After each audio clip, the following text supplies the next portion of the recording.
Hey guys, it's Kelly and welcome to part 2 of 12 terrifying ghost stories you shouldn't read alone. So, I want to start off by our schedule for this week coming up. So, tomorrow's going to be a McJuggernaut video. And then Wednesday will be reading your comments. Friday will be part 3 of this.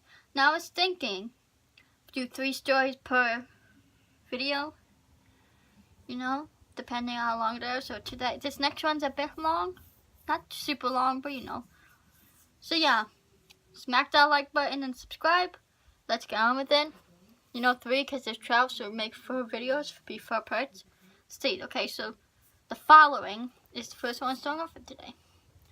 So, and then Friday would be part 3. So that's the schedule for this week, and then next Sunday will be the next upload. Yeah, okay, so 2 video today, video tomorrow, which is good. Like I said, guys, since I've been doing every other day, I felt so much better. You know, not having to freak out about what to film. And I hope you guys enjoy. Please continue to subscribe and show me your support. Okay, so the following. My older sister has a ghost that follows her for years. I lived with her once for about 3 months, and so much weird stuff happened. And stuff happened in that time. All my sister would say to me when I mentioned it was that her ghost didn't like me being here. Things like going to bed with every locked up and switched off and waking. Everything locked up. Okay.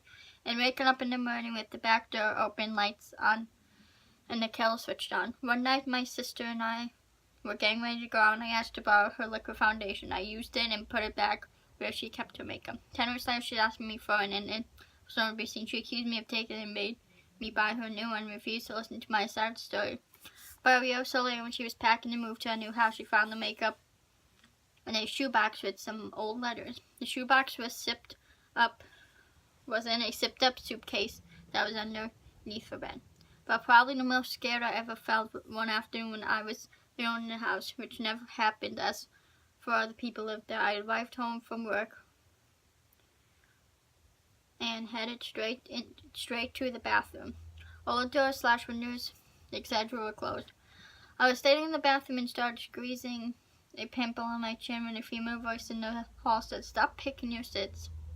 It was loud enough and sounded real enough, and at the time I thought it was my sister. So I laughed and told her to F off and asked what she was doing for dinner. No answer. I stuck my head out into the hall.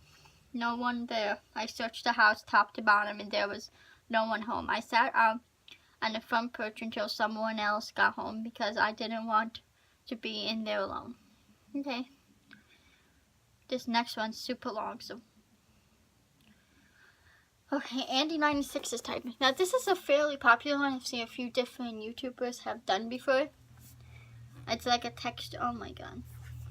I like gift that. I know that's from Insidious. I've seen that movie. Okay, so Andy96 tapping. This is much more of an interactive experience than anything else on the list. As you breathe through, okay, that's just telling you about it. The whispers. Wait, Andy96.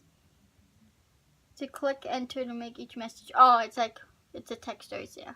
That's that one, I guess. We're skipping that one because that's one you have to click on the thing to do. So we're just gonna go to the next one.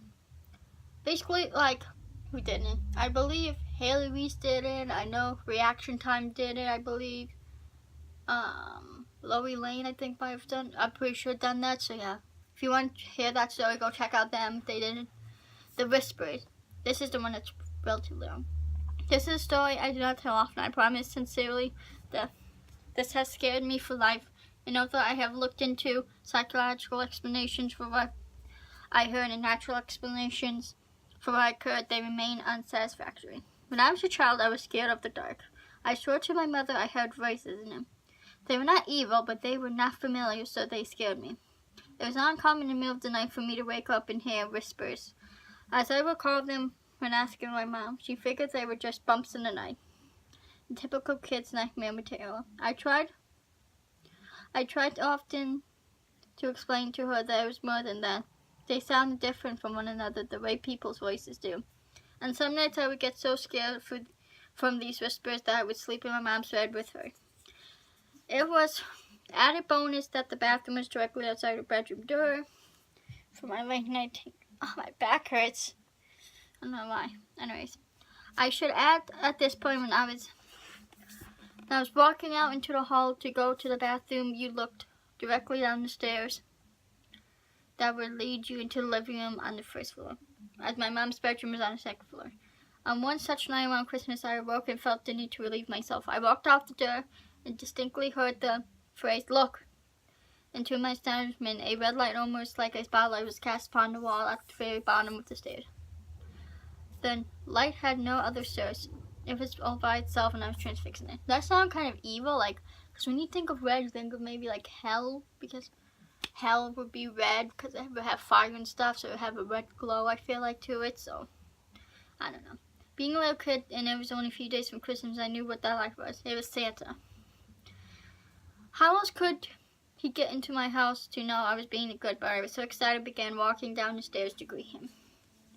Picking up my pace after the second step, as it began to creep off the wall and fade into the darkness in my living room. That's when I heard a very strong, masculine voice, different from the first, now like my father's, not to say he's not masculine.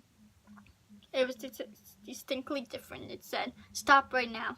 Go back up those stairs." I listened, turned around. What happened next, I'm not sure I would believe if someone told me this same story. After reaching the top of the stairs, I heard a very loud crash that sent me running back into my mother's bed, where I jumped straight under the covers and stayed there the whole night.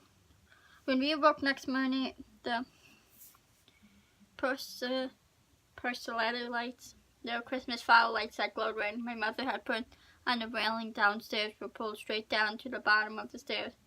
Some broke from what seemed like a forceful tear, laying in a single part. The dry sink in the living room had falling from the wall. My mother could not explain it. My father was worried we had been victims of a home invasion. My sister was crying. There was nothing missing. Nobody had broken in. There did not seem to be any reason this had happened. And then I saw it and kept crying about it because I was afraid that I could not force the words out of my mouth. There at the edge of the running dry sink, which had been facing up, were 3 indentations where the finish on the wood had been ruined, almost as if a forceful grip, something down there had grabbed it and threw it down. Stupid iPad, come on. That was what the bang was. I was more afraid. After that day, I never heard a single voice again. I did not like to imagine what was waiting downstairs for me that night, if it was anything at all. But I could tell you that the reality was that something had physically acted upon 2 things in my house near the bottom of that stairwell. After this, I had never heard another whisper again, which is sad because in some ways I would have liked to thank the man, masculine energy, that had stopped me from going down those stairs. This happened when I was 7. I am 20 now. 20 years old now. And because of this incident, I'm still afraid of the dark, especially shadowy stairwells. That's where I'm going to stop. That was a longer story, and like I said, I would consider 3 because the other Annie 96 one was, okay, that's a long one. That's like a couple part video itself. You know, I forgot exactly what that one's about. And also too, Brandon Taylor did that in his channel with Kobe Brock, so yeah. So yeah, that was like, that one too was a bit longer, as you guys could tell, so.